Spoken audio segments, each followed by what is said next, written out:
¿Alguna vez usted se ha sentido como fuera de lugar en alguna conversación, en alguna situación, como que usted no cabe? Como que en algún momento están diciendo algo en alguna conversación y usted dice, como que yo no quepo aquí. Como que eso no es de Dios. Creo que en algún momento nosotros nos hemos sentido tal vez así como de que estamos escuchando una conversación y decimos, como que yo no quiero ser parte de esta conversación, que lo que están diciendo como que no honra a Dios. Y en ese momento nos damos cuenta de algo, y es que no encajamos con ese grupo de personas necesariamente. Como que no cabemos bien. Y la Biblia tiene un nombre específico o menciona específicamente esta situación. Incluso Juan lo dice de esta forma, en esta razón. Y quiero que vayan conmigo a Primera de Juan en el capítulo 3. Vamos a estar ahí en Primera de Juan capítulo 3. Juan lo dice o nos dice hoy esa razón por qué a veces nos sentimos de esa forma. Y es porque nosotros somos extraños al mundo. Estamos en el mundo, pero no somos del mundo. En el momento que venimos a ser hijos de Dios, y lo vamos a estar viendo acá un poco más, nos damos cuenta de que aunque estamos en el mundo, nosotros no somos del mundo. Para los que no me conocen, mi nombre es Frank El Suero, soy el pastor aquí en Iglesia Vital. No me había presentado. Solamente otra vez quería decirle que a los que están acá de visita nos honran con su presencia. Vamos otra vez, como le decía, Primera de Juan capítulo 3, en el versículo 1, vamos a leer del versículo 1 al 6. Dice, miren con cuánto amor nos ama nuestro Padre, que nos llama a sus hijos, y eso es lo que somos. Pero la gente de este mundo no reconoce que somos hijos de Dios, porque no lo conocen a Él.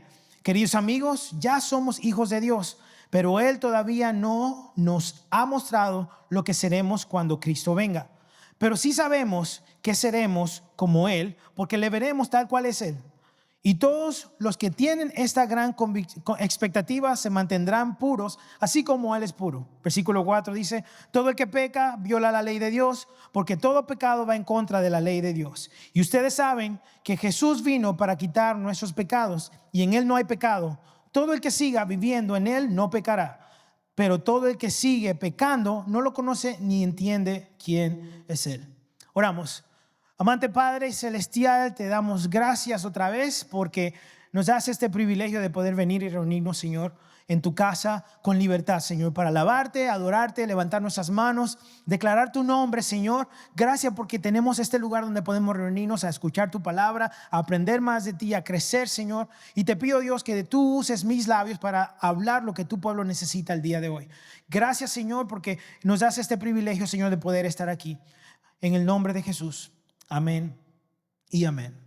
Muy bien, el día de hoy continuamos entonces nuestra serie que habíamos estado llevando que se llama Auténticos, basada en el libro de Primera de Juan.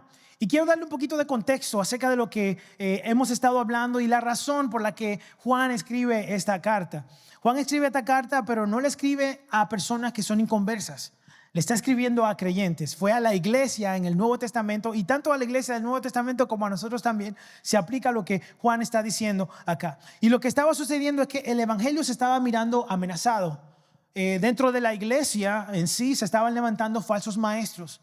Esos falsos maestros estaban generando la idea de lo que ahora conocemos como gnosticismo o los gnósticos, que creen un dualismo de que, Jesús es divino, pero no pudo haber sido hombre en ningún momento. Entonces, ellos quitaban la veracidad de la divinidad de Jesús y también su humanidad. Y obviamente nosotros no creemos en eso porque sabemos que Dios se hizo carne y murió por nosotros. Y murió en la cruz de Calvario como un sacrificio perfecto por nuestros pecados.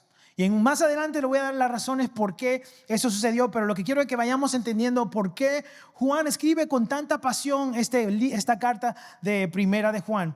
Y Juan no solamente enfatiza lo que es la divinidad de Jesús, sino que también anima a los creyentes a que vivamos una vida como hijos de Dios, una vida transparente, como la palabra del Señor nos dice, no a nuestra manera, no pensando ni queriendo lo que queramos, no poniendo nuestras ideas en la Biblia para decir, yo voy a solamente tomar algunas cosas de la Biblia y aplicarla a mi vida, pero hay unas otras que no. La palabra del Señor no está para que nosotros la torzamos a nuestra conveniencia, sino que nosotros seamos moldeados y transformados por ella para que nosotros podamos someternos a su palabra y así somos transformados. ¿Están aquí? ¿Estamos claros? Entonces, una de las cosas que Juan estaba haciendo era enfatizando de que si vamos a ser hijos de Dios, auténticos hijos cristianos de Dios, entonces tenemos que reflejar a Jesús. Tenemos que reflejar esa transformación que está sucediendo en nuestra vida. Y él les advierte a la iglesia, él les advierte de no dejar que estas ideas nuevas que se estaban levantando dentro de la iglesia, esas ideas de un nuevo evangelio, comiencen a infectar nuestra vida espiritual, poniendo en compromiso o comprometiendo el evangelio que ya había sido predicado por el Señor Jesús, hablando de que Él era el Hijo de Dios que vino a salvar la humanidad. Y una de las cosas que Él hace también es que Él advierte acerca del anticristo. Él habla de que el anticristo es un espíritu, pero también se personificará en el futuro. Y Él dice que ahora mismo vemos, y todavía vemos espíritus de anticristo que son personas, ideas, prácticas que se levantan dentro de la iglesia que van en contra de quién es Jesús, de la deidad de Jesús, del poder de Jesús, de que Él es Hijo de Dios, de que Él murió por nosotros. Y nosotros creemos que el Hijo de Dios, Jesucristo, vino en la cruz y murió por nosotros. Así que Él hace énfasis en una palabra que me llama tanto la atención, y Él dice que vivamos en la luz, que vivamos en la luz. Acordémonos que Él está escribiendo esto a cristianos. Eso quiere decir que hay cristianos que pueden vivir, o cristianos que pueden vivir en la oscuridad, ¿verdad? ¿Qué es un cristiano que puede vivir en la oscuridad? Bueno, es aquellos que dicen, bueno, yo soy cristiano, voy a la iglesia los domingos, poncho tarjeta, pero durante la semana hago lo que me da la gana. Durante la semana yo vivo una vida como quiera porque es mi vida. Todos hemos dicho eso, es mi vida y yo hago lo que me da la gana. ¿Verdad que sí? Wow, solamente yo lo he dicho. Entonces, ok, muy bien. Bueno, perdón, llegué aquí a la sala de los santos. Todos en algún momento hemos dicho, óyeme, yo quiero hacer esto y la Biblia nos dice que hagamos otra cosa y yo, bueno, y vamos y metemos la pata porque pensamos de que nuestra forma es mejor, pero nos damos cuenta que la palabra es viva, es eficaz, más cortante que toda espada de dos filos, que discierne el alma, los pensamientos y las intenciones del corazón. Y cuando nos damos cuenta de eso, entonces dejamos que sea la palabra que nos transforme a nosotros. Así que Juan le está haciendo énfasis aquí diciendo, vivamos en la luz, porque como cristianos podemos vivir en la oscuridad, y eso es estar en la iglesia, ser cristianos, pero tener una vida como nosotros queremos y no como Cristo quiere que la llevemos. A eso nos llama aquí el libro de Juan. Así que, y fíjense algo, yo todavía creo que esta palabra de 1 de Juan se aplica tanto a nosotros el día de hoy, porque dentro de la iglesia se levantan anticristos, dentro de la iglesia se levantan falsas doctrinas, ideas que son para moldear lo que la Biblia dice a mí y no yo a lo que la palabra dice. Y tenemos que tener mucho cuidado porque la realidad es que nosotros, si vamos a servir a Jesús, si vamos a ser hijos auténticos, tenemos que dejar que el Espíritu Santo transforme nuestra vida. Así que lo que yo quiero que entendamos y que veamos en la palabra del Señor el día de hoy es que ser hijo de Dios cambia quién eres y en quién te estás convirtiendo. Eso es lo que quiero que entendamos el día de hoy, que ser hijo de Dios cambia quiénes somos, pero también en quiénes nos estamos convirtiendo. Y hay dos realidades que pasan aquí, empezando estos versículos que vimos. Vamos solamente a enfocarnos en los primeros 6 versículos de aquí, de 1 de Juan, capítulo 3. Y lo primero que veamos, la primera realidad que yo quiero que veamos es que el amor de Dios nos hace extraños al mundo. El amor de Dios nos hace extraños al mundo. Miren lo que dice otra vez el capítulo 3, el versículo 1. Dice, miren con cuánto amor nos ama nuestro Padre, que nos llama a sus hijos. Y eso es lo que somos. Y dice otra cosa, pero la gente de este mundo no conoce que somos hijos de Dios. ¿Por qué? Porque no le conoce a Él. El versículo 1 aquí de Juan dice dos afirmaciones bien poderosas y bien maravillosas. Y la primera es que miren con cuánto amor nos ama nuestro Padre que nos llama sus hijos. Lo estábamos cantando hace poquito, fíjense. Con tanto amor nos ama. ¿Sabe qué? Si leemos detenidamente, nos damos cuenta, o si no leemos, mejor dicho, detenidamente estos versículos, tal vez se nos pasan esas realidades, estas verdades que son tan importantes que como cristianos que debemos de tener. La primera, como le decía, es que miren cómo Dios nos ama. Y la segunda es que la gente de este mundo no reconoce que somos hijos de Dios. Fíjense que lo primero que podemos ver aquí es de que su amor, el amor de Dios, es inmerecible. Esta expresión que dice Juan es de que miren cómo Dios nos ama. Es como una expresión como de sorpresa, como de asombro, de que wow, ustedes no pueden entender de que Dios nos ama. Y el día de hoy para nosotros decimos, oh sí, pero yo sé, Dios nos ama. Hemos oído eso tal vez toda la vida. Pero yo quiero que piensen en el contexto y lo que estaba pasando hace años atrás. Había muchas deidades en ese tiempo y ninguna de esas deidades tomaban a sus súbditos como sus hijos ni como sus amores. ¿Me doy a entender? Ninguna de esas deidades que eran dioses hechos por hombre le decían a sus súbditos: tú eres mi hijo y yo te amo. Ellos siempre andaban buscando sacrificio y buscaban otras cosas para tal vez la conveniencia del hombre y el éxito del hombre y lo que le gustaba al hombre de una forma egoísta. Pero aquí vemos un Dios diferente. Ese Dios maravilloso, creador de todas las cosas, del cielo, del mar, de todas las cosas. Y le dice al pueblo de Dios: miren cómo los amo. Y eso para muchos de ellos era como algo como un poco incomprensible, pero al mismo tiempo admirable, de que un Dios tan grande, tan poderoso, extendía su mano. Habiendo creado todas las cosas, habiendo hecho todas las cosas, todavía decía: no solamente te amo, sino que tú eres mi hijo. Y yo quiero que entendamos el contenido de esta oración, porque fíjense con tanto amor, qué tanto amor tuvo Dios, que no solamente nos creó. Él pudo haber terminado todas las cosas en la creación, enviando a Jesús a morir por nosotros, perdonando nuestros pecados y ya, y nosotros vivir una vida sirviéndole a Él. Pero más allá de eso dice: yo los amo y los hago mis hijos. ¿Sabe que Él no tenía que hacerlo? Él no tenía que hacerte a ti hijo de Él, ni tenía que hacerme a mí hijo de Él. Pero sin embargo, Él decidió amarnos. Y como hemos mencionado en otras ocasiones, el amor es una decisión. Si usted ama a alguien, usted decidió amar a esa persona. Si usted está con alguien sinceramente y ama a esa persona, los esposos aquí pueden ser unos buenos jueces con lo que estoy diciendo, y las esposas también. Si tú amas a alguien, tú decidiste quedarte con eso. Dice en mi país: chúpate el cabo ya, eso es tuyo. El problema es de que nosotros cuando pensamos en el amor lo vemos como algo que es solamente emocional y derivamos el concepto en sí del amor. Y Dios, aún sabiendo tus faltas, tus debilidades, tus metidas de patas, tus errores, quién eras tú, quién eres hoy, quién vas a ser mañana, todavía decidió morir por ti. Jesús en la cruz de Calvario, para que el día de hoy tú pudieras ser llamado hijo de Dios, para que tú el día de hoy pudieras ser adoptado como hijo de Dios. Que Dios quisiera llamarse nuestro Padre era un concepto nuevo para ese tiempo. Como le decía, para nosotros es algo tal vez familiar, pero para ese tiempo era algo nuevo. Pero nuestro Dios, el Dios verdadero, no era como esos dioses que se conocían. No era como el Dios que había hecho la gente. El único Dios verdadero no solamente muestra ser tan diferente, sino que habla de su amor por nosotros y hace tantas cosas maravillosas por nosotros. Y va más allá y nos llama sus hijos. Entonces, ¿cómo llegamos a ser hijos de Dios? ¿Cómo llegamos a ser hijos de Dios? Y hay algo que sucede muchas veces en el mundo, y lo he mencionado antes, de que la gente cree que todo lo que es creación es hijo de Dios.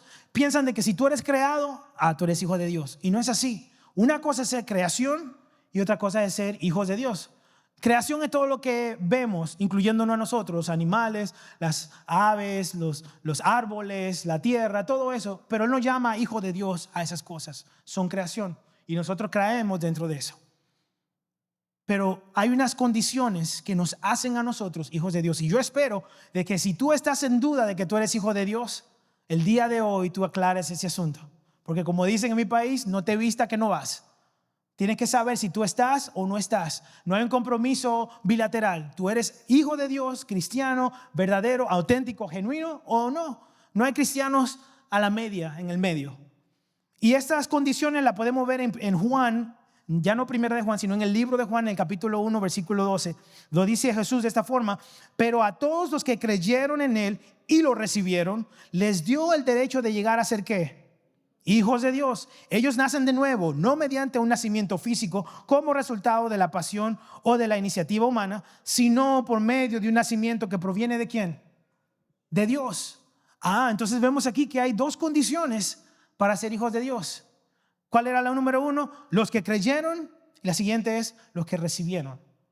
Dice que los que creyeron en Él, que Él es hijo de Dios, que Él vino al mundo y murió por nosotros, que creyeron eso. Y fíjense algo, el primero de Juan, una de las cosas que Juan estaba diciendo es que él estaba debatiendo eso por las doctrinas que se estaban levantando dentro de la iglesia, que querían poner en duda la deidad de Jesús. Entonces aquí vemos Jesús hablando en Juan, diciendo: todos los que creyeron en Él y los recibieron, les dio derechos de llegar a ser hijos de Dios. Fíjense que dice llegar a ser hijos de Dios.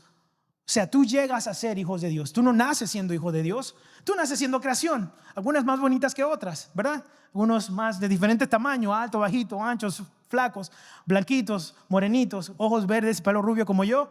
Algo de esa forma, ¿verdad? Pero nos damos cuenta de que llegamos a ser hijos de Dios cuando nosotros estamos bajo estas dos condiciones. ¿Y quién nos llama entonces a nosotros hijos de Dios? El mismo Dios lo dice, el mismo Dios nos llama a sus hijos. En 2 de Corintios capítulo 6, versículo 18, dice: y yo seré su padre y ustedes serán mis hijos e hijas, dice el Señor Todopoderoso. Eso es Dios diciéndolo a nosotros. Él nos quiere llamar sus hijos. ¿Ven qué tan grande es su amor? Lo siguiente que dice Jesús mismo lo dice en Hebreos 2:11, dice: por lo tanto Jesús y los que Él hace santos tienen el mismo Padre. Por esa razón Jesús no se avergüenza de llamarlos sus hermanos. Y otra vez nos dicen hijos de Dios, el Espíritu Santo. Y vemos al Padre, al Hijo y al Espíritu Santo diciéndonos que somos hijos de Dios. Dice Romanos 8:16: pues su espíritu se une a nuestro espíritu para confirmar que somos ¿qué? Hijos de Dios. Su espíritu se une a nuestro espíritu para confirmar que somos hijos de Dios. Que nunca se nos olvide la condición de ser hijos de Dios. Es tan importante que sepamos eso, porque una de las cosas, de las metas del ser humano es ir al cielo. Todos queremos ir al cielo, ¿verdad? ¿Todos queremos ir al cielo? Amén. Ok, tres quieren ir al cielo, ¿no? 4, 5, ok, muy bien, qué bueno. Pero yo quiero que entendamos que la meta final nuestra no debe ser ir al cielo, sino tener una relación verdadera con Cristo Jesús. Y el producto de eso es que vamos a morar con Él por toda la eternidad. Pero para poder tener esa relación verdadera con Él, tenemos que venir y ser parte de esas dos condiciones. ¿Cuáles eran esas? Recibieron y creyeron en Él. Hay una condición. La salvación es gratis. No te cuesta, a ti no te costó nada. A Jesús le costó la vida. A Jesús le costó ser latigado muchas veces, ser humillado delante de todo el mundo, porque Él llevó el peso y la paga de nuestros pecados para que usted y yo no tuviéramos que pagar la caída del hombre que sucedió en el huerto del Edén. Él llevó eso porque Él era el único que podía pagar la deuda que nosotros ya teníamos con la que nacimos. Y Él, siendo el sacrificio perfecto, la llevó para que podamos tener esa comunión que una vez se rompió en el huerto del Edén. Que nunca se nos olviden esas condiciones. En ningún momento nosotros merecimos ser hijos de Dios. Dios no vio a uno de nosotros y dijo: él es bueno, buena gente, vamos a hacerlo hijo mío. No hay nada bueno en nosotros, nada. Al contrario, no hay ningún justo, ni uno. Todos hemos pecado y nos encontramos destituidos de la gloria de Dios y nosotros nos mantenemos en nuestro pecado.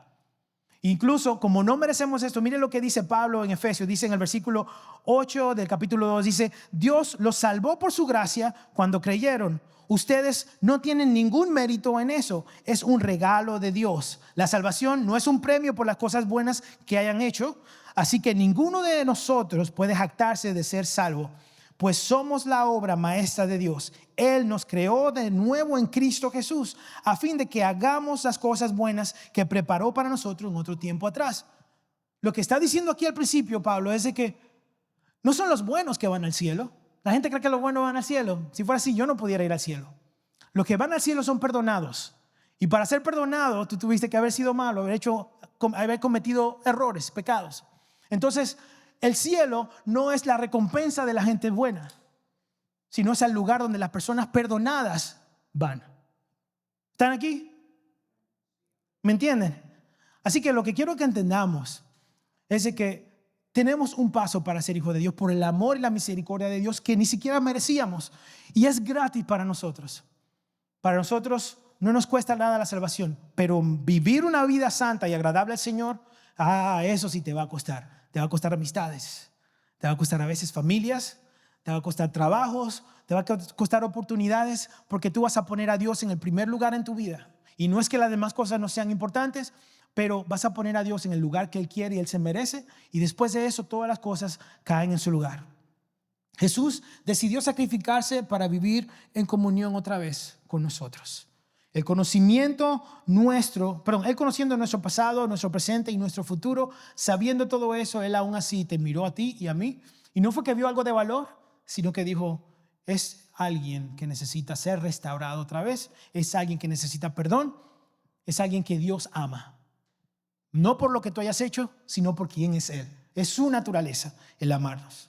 Entonces, el aceptar el amor nos transforma y nos cambia cómo vivimos. El amor de Dios nos ha hecho sus hijos, pero nos lleva a la segunda afirmación que vemos en el primer versículo que leímos, y es que el mundo no nos reconoce. Vimos que el amor que Dios nos ama, ese amor lo recibimos, Dios nos lo da, y al recibir ese amor y aceptar a Jesús en nuestro corazón y dejar que Él sea el Señor de nuestras vidas, entonces al crear ese cambio y esa transformación en nosotros, automáticamente hay un producto de eso que causa que el mundo nos vea a nosotros como o personas a quienes rechazar. Dice el versículo, parte del versículo 1 dice, pero la gente de este mundo no reconoce que somos hijos de Dios porque no lo conoce a Él. Miren cómo esta afirmación va conectada a la primera. Nosotros somos hijos de Dios. Por ser hijos de Dios, somos transformados. Por ser transformados, queremos vivir como a Dios le agrada. Pero al mundo, a la gente que practica el pecado, a la gente que no quiere vivir conforme a Dios, eso nos hace a nosotros extraños al mundo. Eso nos hace a nosotros personas a quienes ellos quieren, de lo que quieren alejarse. Hebreos lo dice de esta forma en el capítulo 13. El versículo 14 dice, pues este mundo no es nuestro hogar permanente, esperamos el hogar futuro. Nosotros estamos aquí, pero no somos de aquí. Y al aceptar a Jesús en nuestro corazón, a dejar que Dios sea nuestro Padre y que Él sea quien dirija nuestros pasos y seamos transformados progresivamente a través de lo que dice su palabra y por su Espíritu Santo, entonces vamos a ser más y más como Jesús, que es la meta de todo cristiano. Y si Jesucristo estuviera aquí en la tierra ahora mismo caminando, el mundo lo viera muy feo y muy raro. Casi como nos ven a nosotros. Lo que pasa es que nos hace falta parecernos un poquito más a Jesús. Y es parte de lo que el Señor quiere que hagamos. Amén. La meta nuestra al final es parecernos y ser más como Jesús. Nosotros estamos aquí, pero no somos de aquí. En el momento que pasamos a ser hijos de Dios, nuestra ciudadanía cambia. Ya no amamos al mundo ni sus placeres, no nos conformamos al mundo. Estamos en el mundo, pero no somos del mundo. Y lo primero que tenemos que entender es que esta no es nuestra casa. Que al venir a Jesús, todo eso va a pasar. Todas las cosas que tenemos aquí van a pasar. Ni siquiera tienen que tener un plano de valor en nuestra vida al punto de comprometer nuestra relación con Jesús. Todo lo que vemos, el trabajo, las relaciones, todo eso va a pasar. El día de mañana o moriremos o seremos arrebatados o vendrá el final. Y aquí es que decidimos dónde vamos a pasar entonces el resto de la eternidad. Estamos en el mundo, pero no somos del mundo. Este mundo no es nuestra casa permanente. Y la Biblia dice que nuestra ciudadanía está en el cielo. Dice en Juan capítulo 16, versículo 11, dice, el juicio vendrá porque quien gobierna este mundo ya ha sido juzgado. Este mundo que vemos tiene un Dios. No es el mismo Dios al que le servimos. Es Satanás. Ese es el Dios de este mundo, la palabra lo dice. Y nuestro enemigo ya ha sido derrotado, destronado por Jesús. Amén. Yo creo que no se dieron cuenta de lo que acabo de decir. Nuestro enemigo ya ha sido derrotado por Jesús, ya ha sido destronado por Jesús. Él es un ser derrotado, pero él todavía no ha asumido su derrota. Por eso todavía engaña a muchas personas, incluso a muchos cristianos, porque cuando él asuma su derrota y haya engañado a muchos, diciéndole, hey, haz lo que tú quieras, vive tu vida. Es tu vida, haz lo que te da la gana. Y esa mentalidad de haz tu vida, haz lo que te da la gana, eso te lleva a ti a hacer lo que tus placeres y tus deseos quieran y no lo que la palabra del Señor dice que debemos hacer. Y si queremos ser transformados a la medida y llegar a la medida de Jesús, tenemos que ver quién era Jesús y cómo era Jesús para que caminemos como Él es. Y le voy a decir, no es fácil y no lo vas a hacer ni siquiera con tus propias fuerzas. Lo que tú tienes que decirle al Señor Jesús, Señor, yo quiero ser transformado por ti y dejar que Él lo haga, que el Espíritu Santo te transforme. Tu propia fuerza no lo pueden hacer, pero sí es posible por el Espíritu Santo y la palabra del Señor. Así que solamente tú tienes que decirle al Señor que sí, verdaderamente, y someterte a lo que la palabra del Señor nos dice. Así que nuestro enemigo ya ha sido destronado, ha sido derrotado por Jesús. Y sepamos de que el enemigo está a cargo de lo que vemos en el mundo. El reino del enemigo es eso que está acá. Por eso es que como el mundo no se atiene a lo que es la identidad de Jesucristo en nosotros, nos ven a nosotros como gente raras y extrañas, gente diferente. Los aleluya, los locos, ¿qué no nos han dicho a nosotros? Nos dicen un poco, incluso muchos de nosotros éramos aquellos que también llamábamos a otros cristianos locos, fanáticos, de todo un poco. Y está bien. Pero cuando esas personas vienen a conocer a Jesús de verdad, entregan su corazón de verdad, entonces se dan cuenta de que hay una vida, hay algo sobrenatural, hay algo diferente, hay algo que te da esperanza, que cambia quién eres tú para toda la vida, siempre y cuando lo hacemos de una forma genuina. No hay otra forma de alcanzar al cielo, de ir a Cristo, de venir a Dios, si no es a través de Jesús. No hay varias formas de llegar al cielo, solamente hay una. No hay varias formas de ser salvo, solamente hay una. No hay varias formas de recibir perdón por los pecados. Solo hay un solo camino, una sola verdad y una sola vida. Y lo que sea que aparezca por ahí, que traiga otro evangelio, es mentira, es herejía y es que sea maldito, dice Pablo. Y lo que Juan está diciendo aquí mismo en su carta es eso mismo, de que si alguien más viene a alterar este evangelio, no le crean, porque son falsas doctrinas que se están levantando, porque ya la palabra del Señor ya ha sido dada y ya el evangelio ha sido dado, que lo que sea aparte de eso, entonces es una mentira. Así que el mundo no te va a aceptar por quien tú eres cuando vienes a Cristo Jesús. Porque otra vez no somos de este mundo, estamos aquí, pero no estamos bajo el reino del enemigo. Aunque él esté acá haciendo lo que le da la gana, y lo vemos en el entretenimiento, lo vemos en los trabajos, en los estudios, en las escuelas, como poco a poco el enemigo quiere torcer la verdad del Señor, los principios, el propósito del hombre para la humanidad. Poco a poco lo va torciendo. El ser humano se confunde a veces de que si es hombre, que si es mujer, y es porque se ha alejado de los principios y del propósito del Señor. Así que somos extraños al mundo, porque ahora no pertenecemos al mundo, pertenecemos al reino de Dios. Somos ciudadanos del cielo. Amén. Amén. Solamente yo estoy contento por eso. Muy bien. Bueno, el mundo no nos conoce porque no le conoce a Él. Y si usted analiza, o si su alianza, mejor dicho, es con Jesús, se va a dar cuenta de que el mundo te va a odiar. Pero si tu alianza es con el mundo, entonces vas a ser bien aceptado, le vas a llevar bien, va a caer bien a todo el mundo. Y miren, si tú le caes bien a todo el mundo, ellos aún sabiendo tu fe, hay un problema ahí, hay algo medio raro.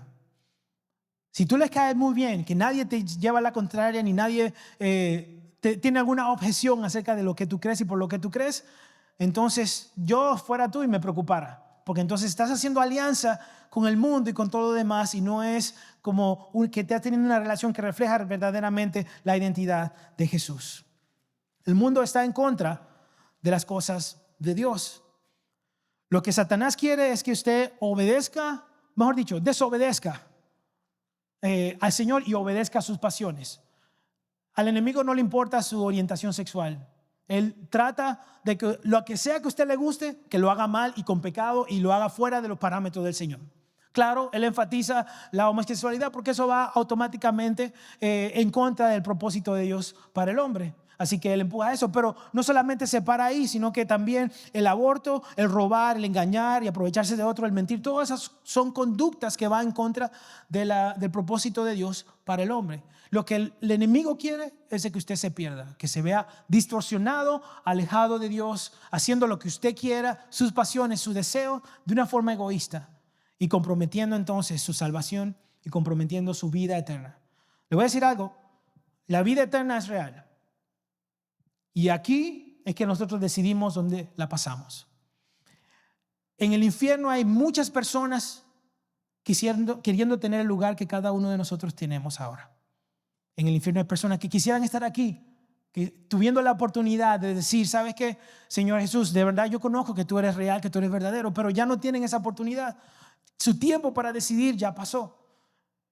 Ya el Señor no le va a dar otra oportunidad para que lo hagan, porque ya pasó su tiempo y ellos fueron advertidos, así como nosotros somos advertidos el día de hoy. Y no digo eso para que nos asustemos, sino para que aprovechemos lo que el Señor nos ha dado, la oportunidad de decidir hoy dónde vamos a pasar nuestra vida eterna. Y eso depende de nuestra vida espiritual, nuestra relación con Dios, dónde estamos parados.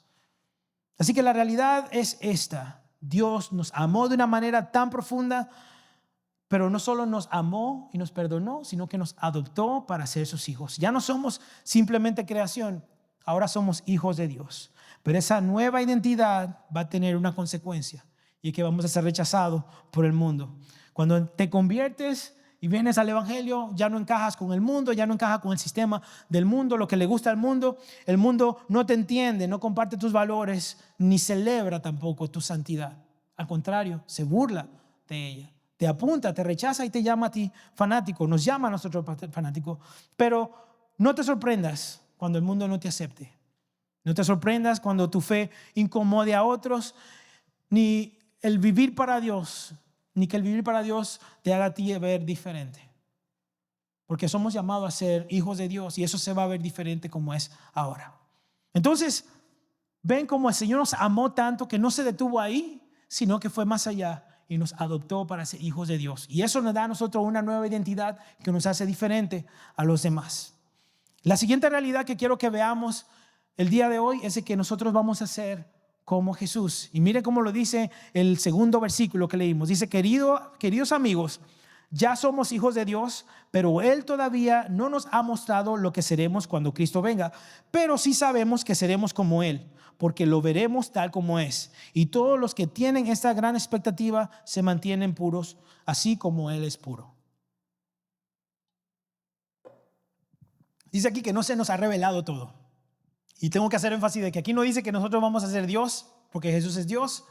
No se trata de que nosotros vamos a ser seres divinos, que ahora tendremos un poder para nosotros tener nuestro propio mundo, como muchos mormones piensan, de que cada uno al final de los tiempos, entonces cada uno va a tener un propio mundo del cual va a ser Dios.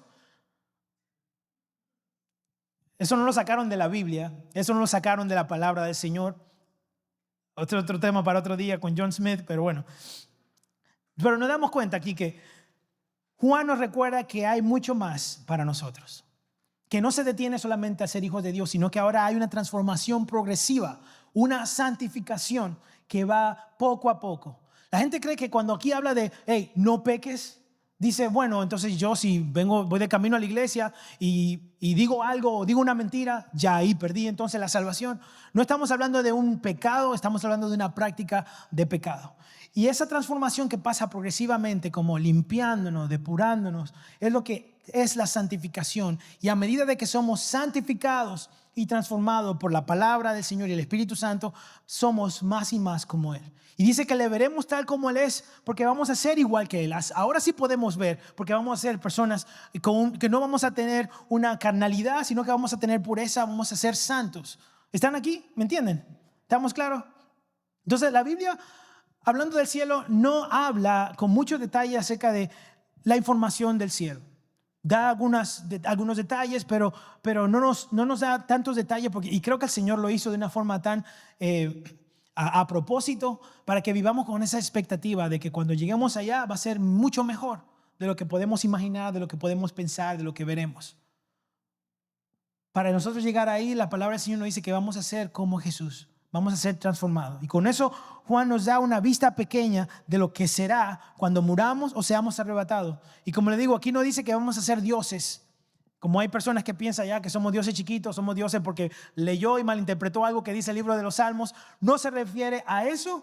Se está refiriendo a que nosotros vamos a tener una naturaleza nueva que nos va a permitir vivir en santidad y en pureza. Y como Jesús es santo y puro, podemos verlo entonces también de esa forma. Y seremos a la estatura del varón perfecto, dice la palabra del Señor. Pero eso no va a suceder hasta que ya las cosas se acaben, hasta que muramos nosotros o seamos arrebatados.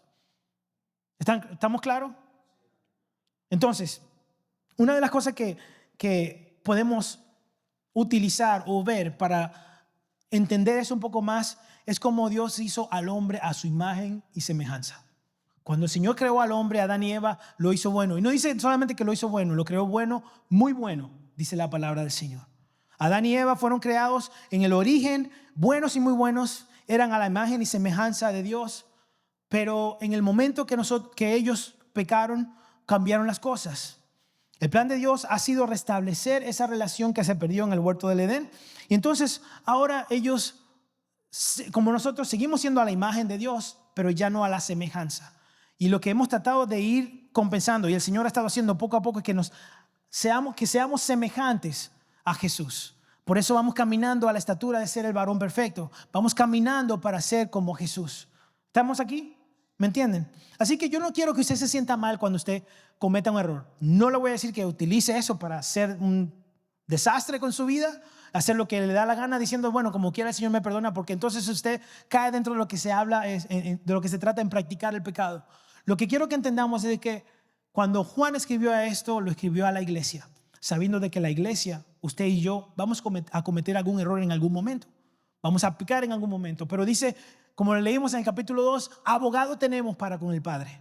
Entonces nosotros podemos pedir perdón y ser transformados por el Señor, ser cambiados poco a poco. Y eso es lo que nos va a nosotros cambiando y transformando, llevándonos a ser como Jesús quiere. Por eso el proceso de cada cristiano ha sido llegar a la estatura de Cristo. Y Pablo lo dice en Efesios 4:13, dice,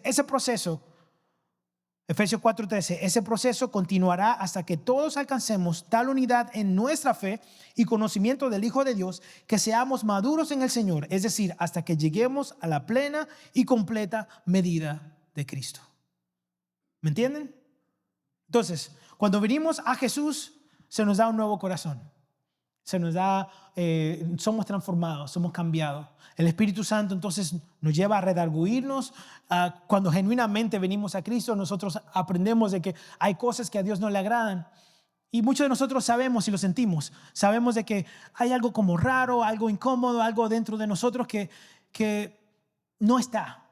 Y eso es el Espíritu Santo diciéndote, hey, papá, aléjate de esa conversación. Hey, papá, deja eso. O te dice, caíste. Reconoce que caíste, cometiste un error, pecaste, pide perdón. Y no hay algo más grande, especialmente para los hispanos, que el orgullo. Decir, perdóname. ¿No? ¿Solamente yo? Ok. Me confieso aquí delante de ustedes. Por orgullo muchas veces yo no he pedido perdón. ¿Y usted cree que a Dios le agrada eso? No. Pero cuando yo me doy cuenta de eso, el Señor me dice, tú tienes que ser transformado y ser cambiado. Ven a mí, pide perdón y deja que yo te transforme. Y cuando yo me doy cuenta de eso, entonces yo digo, Señor, es verdad. Yo tengo que dejar mi orgullo aparte y tengo que dejar que tú me cambies. Y ahí es que voy viendo el proceso de santificación en mí. Ustedes pensaban que yo era un santo bajado del cielo con alitas. No, yo soy el pastor, pero también sigo siendo de carne y hueso que cometo mis errores. Como todos nosotros aquí. Todos somos iguales a los pies de la cruz del Señor. Así que mientras estemos en este lado de la gloria, antes de que Jesucristo venga, ese proceso no ha terminado. Vamos a ser moldeados, cambiados poco a poco. Mientras estamos aquí, ese proceso va sucediendo activamente, va pasando poco a poco. Por eso cada vez que te encuentras en un momento difícil, en un momento de frustración, porque caes y pecas tal vez, o reincides en tu pecado y tú te sientes mal porque sabes que pecaste, hiciste algo malo, el Señor nos llama al arrepentimiento, pero también es una muestra de que el Espíritu Santo te está redarguyendo. Por eso no quiero que te abandones y ni digas, bueno, yo pequé, ya con eso marqué mi vida para siempre, ya el Señor no me ama ni me acepta. Ya Dios sabía que tú ibas a pecar. Él conocía tu pasado, tu presente y tu futuro. Él sabía tu final desde el principio y aún así Él te dio a ti la oportunidad de pedir perdón y ser transformado en Él. Y muchas veces nosotros somos nuestros peores jueces. Nosotros nos sentimos tan mal porque cometemos la pata. Y te quiero decir, y no te estoy diciendo este mensaje como para decirte, no, está bien, peca, está bien, no. Me refiero a que somos los peores jueces porque decimos, Señor, yo estoy pecando, perdóname, ayúdame, transfórmame. Y tal vez tú no puedes ver el cambio en ti, pero nosotros sí nos damos cuenta. Tal vez tú mismo no puedes ver que Dios está transformándote y cambiándote, pero a tu alrededor, esta congregación sí puede ver que tú estás siendo transformado y cambiado. Ya tú no hablas igual, no te comportas igual. No es que no cometes errores, pero hay una santificación que está tomando lugar en tu vida. ¿Estamos aquí? Entonces, Pablo lo escribe de esta forma en 2 de Corintios capítulo 3. Dice, así que todos nosotros, a quienes nos ha sido quitado el velo, podemos ver y reflejar la gloria del Señor. El Señor, quien es Espíritu, nos hace más y más parecido a Él a medida que somos transformados a su gloriosa imagen. Y la versión Reina Valera dice, vamos de gloria en gloria. Vamos siendo transformados progresivamente, más y más, dice aquí, parecidos a la medida que somos transformados a su gloria y su imagen. de gloria en gloria. Eso quiere decir, a medida de que estamos en esta carrera, nuestra santificación está sucediendo activamente, está tomando lugar. Y tienes que confiar en esa obra de Dios que está tomando lugar en tu vida. No te rechaces ni sea un juez tan malo para ti, pensando de que porque tú cometiste un error, ya no hay perdón para ti, ya se acabaron las cosas, ya metiste la pata, que el Señor no te ama ni te acepta. ¿Perdón? No te juzgues de esa forma, porque Dios, sabiendo que tú ibas a hacer así, todavía Él ofreció salvación para ti. No importa qué tan profundo tú estés, qué tan perdido en el mundo y tan en el pecado, así como muchos de nosotros estuvimos también. No creas que esto aquí es una reunión de santos para cantar qué tan santos somos y qué tan santo. No, eso no es para cantar de nuestra gloria. El único santo y merecedor de gloria es nuestro Señor Jesús. Nosotros estamos en este proceso de santificación todavía. Estamos siendo cambiados y transformados. Así que no cantamos de lo santo que somos, sino de lo santo que Él es y de su amor y su misericordia por nosotros. Así que todo lo que estamos acá, miren, si yo le contara los testimonios de las historias de la persona que está aquí, de verdad que ustedes, muchos tal vez no lo creyeran, porque yo me he sorprendido con la obra maravillosa de Dios. Yo sin duda creo de que Dios tiene el poder para transformar vidas por las personas que yo conozco de esta iglesia. Porque hay personas que yo digo, yo no puedo creer, que me cuentan tal vez su testimonio y digo, yo no puedo creer que tú estabas así. Yo te veo ahora, yo hablo contigo y yo no me puedo imaginar que tú estabas sumergido en el pecado de esa forma y que de ahí el Señor te rescató. Porque no hay nada imposible para Dios. No hay alguien que esté demasiado lejos para ser salvo, ni demasiado perdido para encontrar otra vez una relación, una comunión con el Señor Jesús. El cristiano debe anhelar ser como Jesús. Nosotros debemos anhelar ser como Jesús. Y eso lo encontramos en su palabra. Como le decía, el infierno está lleno de personas que quisieran tener tu lugar aquí ahora mismo. Ellos rechazaron a Dios. Dios no lo rechazó a ellos. Ellos rechazaron a Dios. Y en el infierno, esas personas ya no pueden ser como Jesús, no tienen esa oportunidad. Las propias consecuencias de su vida aquí en la tierra los llevó a donde están ellos. Y no lo digo para atemorizarte, sino para decirte que tienes tú la oportunidad hoy. Yo tengo la oportunidad de seguir viviendo una vida que a Dios le agrade. Y yo pudiera echar para atrás, como muchas personas lo han hecho, que ponen su mano en el arado, dice la palabra del Señor, pero miran atrás, y eso quiere decir que yo me voy de la fe, que yo niego la fe y hago lo que me da la gana. Y cuando yo hago lo que me da la gana, no hago lo que Dios quiere, y ya yo rechazo a Dios. Porque si una persona se te acerca a ti y te dice, ¿sabes qué?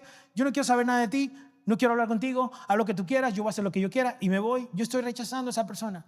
Y aunque no le decimos a Dios con palabras eso mismo, con nuestra actitud lo hacemos. No vivimos una vida que a Dios le agrada, negamos todo lo que dice en la Biblia, hacemos nuestro propio deseo. Y aunque no le decimos, Dios, yo no quiero saber nada de ti, Dios está llamándonos una y otra vez, aún muchas veces dentro de la iglesia, nosotros como cristianos, y nosotros vamos caminando en dirección opuesta a lo que Dios quiere para nosotros. Y hoy Dios nos toca la puerta, hoy Dios quiere que tengamos ese compromiso. Así que Juan aquí, en este capítulo 3, en estos primeros 6 versículos, es que había demasiado en esos 6 versículos que tenía que decirlo. Juan aquí dice algo impresionante, dice que todavía no sabemos exactamente cómo será todo, pero sí sabemos algo con absoluta seguridad, y es que seremos como Jesús, aquellos que decidimos ser hijos de Dios, porque es una decisión. Todo el proceso que Dios ha estado haciendo en tu vida y en mi vida, cada corrección, cada prueba, cada proceso de santificación, cada momento que Dios te confronta, todo eso es parte de la transformación que está dispuesta, está puesta para nosotros por medio de la palabra de Dios y el Espíritu Santo. Todo tiene un propósito. Muchas veces metemos nosotros la pata, pero muchas veces el Señor permite que nosotros seamos probados. Y cómo reaccionamos dentro de eso revela si vamos a ser o no elevados o vamos a continuar caminando a lo siguiente de la santificación. No quiero hablar de niveles porque no se trata de niveles, sino que muestra que nosotros estamos siendo transformados por la manera en cómo nos conducimos. A eso es que voy. Entonces seremos como Jesús, pero si realmente tienes esa esperanza, ¿será que tu vida está reflejando eso? Si realmente tenemos la esperanza de que Jesús y seremos como Jesús, ¿será que nuestra vida está reflejando eso? Así que Juan nos deja con esas dos realidades bien claras. Primero dice que el amor de Dios nos hace sus hijos y que el mundo tal vez no va a entender que ahora somos hijos de Dios. Y segundo dice que el plan de Dios es transformarte a ti y transformarme a mí completamente hasta que seamos o lleguemos a la estatura de Jesús, seamos como Jesús. Entonces, si alguien te viera el día de hoy, si alguien fuera a juzgarte por cómo tú eres y cómo te conduces? ¿Será que está mirando a alguien que está siendo transformado por Dios? ¿O simplemente a alguien que está viviendo su vida como le da la gana? Sin parámetros, sin rey, sin nada. Siempre hago un parecido a las vidas de Dios al libro de Jueces. Porque el libro de Jueces es tan fuerte y tan profundo, tan gráfico. El libro más sangriento de la Biblia y de la vida también. El libro más sangriento de la Biblia es los 21 capítulos de Jueces. Y todo eso que pasó el pueblo de Israel y esos ataques y todo eso sucedió simplemente porque todo el mundo hacía lo que le parecía, dice el último versículo, el último capítulo de Jueces. Todo el mundo hacía lo que bien le parecía. Eso es algo subjetivo. Yo hago lo que bien me parece a mí y voy a ser egoísta y voy a hacer lo que me da la gana. Y no va a ir necesariamente directamente a lo que dice la palabra de Dios. Así que yo espero que nosotros hoy tomemos la decisión de hacer parte o nuestra parte en el proceso de santificación. Y no resistamos a Dios. No resistamos lo que Dios quiere hacer, lo que está hablando en nuestras vidas. Yo creo que Dios ha hablado en nuestra vida y el Señor habló a mi vida a través de esta palabra para mantenerme ahí. Sharp, dice el gringo, para mantenerse ahí con los ojos puestos en Jesús. Porque en el momento que yo me descuido, en el momento que nos descuidamos, podemos flaquear y caer.